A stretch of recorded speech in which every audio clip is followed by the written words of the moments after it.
बोलो जयकारा बोल मेरे श्री गुरु महाराज की जय।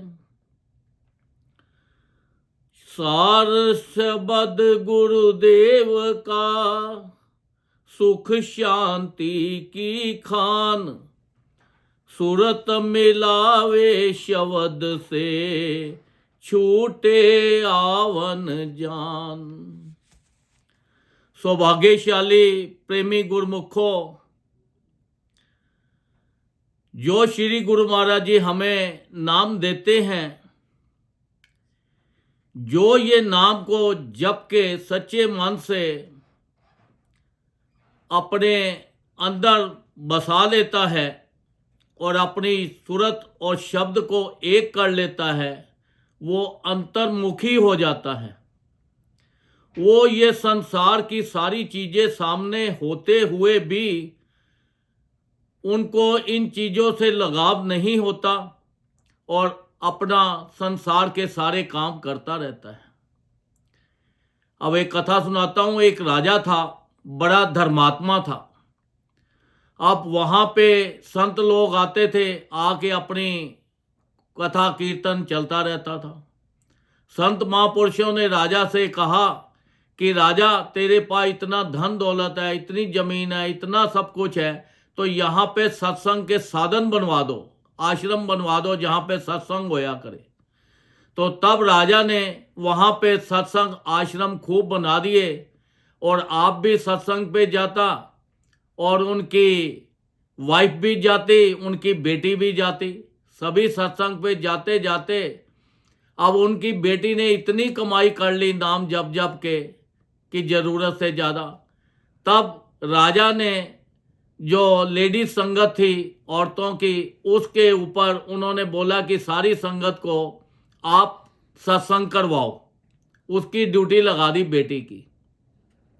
अब जब ड्यूटी लगा दी तो वहाँ पे सब औरतें जाती, सत्संग सुनती। अब वहाँ पे एक उनके यहाँ सफाई करने के लिए एक औरत जाती थी। अब वो सफाई वाली औरत एक दिन बीमार हो गई। अब वहाँ पे सफाई कौन करे?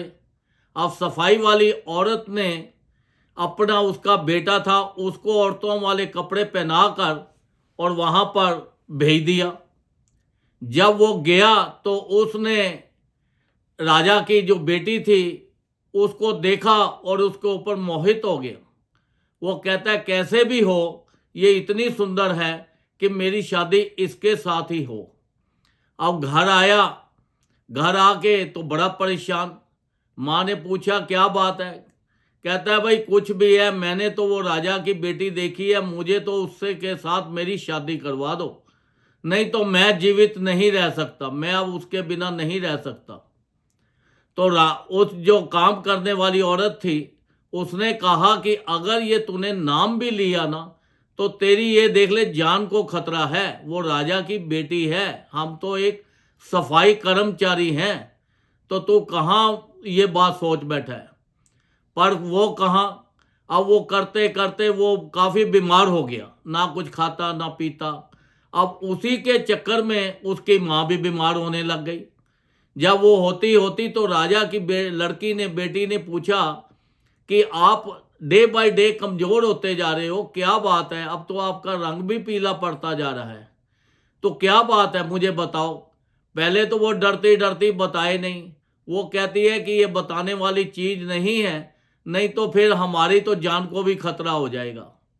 उस लड़की ने बड़े शांत स्वभाव से कहा कि कोई बात नहीं, आप मुझे बताओ, आपकी और मेरी बात यहीं पे यहीं खत्म हो जाएगी। तब उसने बताया कि मेरा बेटा आपके साथ शादी करने के लिए कहता है कि अगर मेरी शादी नहीं हुई तो वो ना कुछ खाएगा ना पिएगा, ना, वो कहता है मैंने अपना शरीर ऐसे ही छोड़ देना है। तो उसने बड़े हल्के स्वभाव से, सरल स्वभाव से राजा की बेटी ने बोला कि अपने बेटे को जाके बोलो कि राजा की बेटी ने हाँ कर दी है, तो पर मेरी एक शर्त है कि मैं एक अक्षर का नाम दूंगी और वो अगर वो करेगा तो तब पहले पूछ लो। फिर वो गई, उसने जाकर कहा कि भाई राजा की बेटी ने हाँ कर ली है, उसकी कोई शर्त है। तो उन्होंने बोला, बड़ा खुश हुआ, कहता है जी कुछ भी हो मैं मान लूँगा।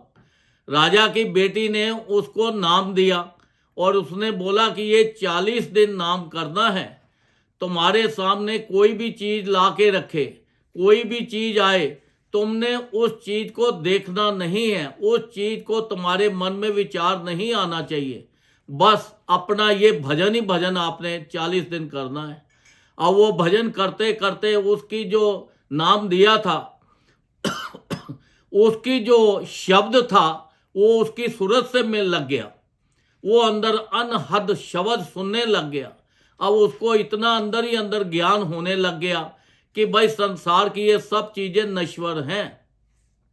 अब वो भजन करता करता वहां पर लोग आए, वो कहते हैं भाई ये तो पूर्ण संत बैठा हुआ है, लोग बड़ी बड़ी चीजें ला के रखे पर उनको किसी चीज से लगाव ही नहीं है। तो बड़ी वो उनका करता चर्चा होते होते राजा के महलों तक भी पहुंच गई। अब वो राजा और रानी और उनकी बेटी तीनों के तीनों वहां पे दर्शन करने के लिए वहां पे आए। तो जब दर्शन करने के लिए आए तो उन्होंने देखा तो राजा की बेटी ने उनको बोला, संत जी आप अपनी आंखें खोलो और मैं आपके सामने खड़ी हूं। तो जब उन्होंने आंखें खोली तो उन्होंने कोई उसकी परवाह ही नहीं की, क्योंकि जिसका शब्द और सूरत मिल जाती है, जो नाम जप के अंतर्मुखी हो जाता है, फिर उसको इतना ज्ञान हो जाता है कि ये संसार की जितनी भी चीजें हैं ये सब नश्वर हैं, ये हमारे साथ जाने वाली नहीं है, क्योंकि फिर उसका डायरेक्ट कनेक्शन उस परमात्मा के साथ हो जाता है। फिर उसको बस अंतर्मुखी होके बस 24 घंटे नाम ही नाम जपने में जो आनंद मिलता है, जो वो अमृत मिलता है अंदर, तो वो उसको बाहर नहीं मिलता। बाहर की तो वो सोचता है कि ये चीज़ है, क्या है ये, आज नहीं तो कल खत्म हो जाएगी। तो ऐसे ही हमारे श्री गुरु महाराज जी ने हमारे लिए 5 नियम हमारे लिए बना के रखे हैं, दिए हैं हमें। ये 5 नियमों का अगर हम पालन करते हैं, श्री आरती, पूजा, सत्संग, सेवा, सिमरन और ध्यान, जो श्रद्धा सहित करे निश्चय हो कल्याण। अपने विश्वास के साथ ये 5 नियम बनाओ, उनके हुक्म में चलो और ज़्यादा से ज़्यादा सिमरन करो, ध्यान करो। जब आप ध्यान करोगे तो आपकी सूरत और शब्द एक हो जाएगी, आप भी सब अंतर्मुखी हो जाओगे। जब अंतर्मुखी हो जाओगे तो फिर ये संसार के काम भी आप करते रहोगे और आप अंदर हर वक्त आपका उठते बैठते चलते फिरते आते जाते आपका वो भजन जो है साथ साथ चलता रहेगा। आपको संसारिक चीज़ों से मोह नहीं होगा और जब आखिरी टाइम आएगा तो आपका भजन करते करते आप उसी ज्योत में ज्योतलीन हो जाओगे। आप ये 84 जो लाख योनि है इससे आप बच जाओगे। संत महापुरुष इसीलिए नाम देते हैं क्योंकि ये संसार के अंदर ये जो 84 लाख योनि है इसमें बहुत दुख है, बहुत परेशानियां हैं। तो आप दोबारा ना परेशानियों में फंसो। ये मनुष्य चोला बड़ी मुश्किल से आपको मिला है, ये भगवान की बड़ी अपार कृपा हुई है। ये दरवाजा उन्होंने बताया कि ये डोर से आप अपने भजन करके तो अपना सीधा सचखंड पहुंच सकते हो। तो हमारे श्री गुरु महाराज जी ने जो नियम बनाए हैं हम उन नियमों का पालन करेंगे, उनके हुक्म में चलेंगे। उन्होंने इतने जगह जगह सत्संग आश्रम बनाए हैं, हम वो आश्रम पे जाएंगे, सत्संग सुनेंगे तो हमारा लोक और हमारा परलोक दोनों सुखी हो जाएगा। ताकि हमारा संतों को भी खुशी होगी कि देखो हमारे ये जो गुरुमुख है ये सत्संग पे आते हैं, इनका कल्याण हो रहा है। तो जैसे एक माँ बाप को अपना बेटा अगर अच्छा हो तो उसको कितनी खुशी होती है, तो हम भी उस संत महापुरुषों के, उस गुरु महाराज जी के, हम सारा ही उन्हीं का परिवार है। तो इसलिए हमारे ऊपर बड़ी उनकी अपार कृपा है जो उन्होंने हमें इतना नाम दे के तो हमारी रूह का कल्याण कर रहे हैं।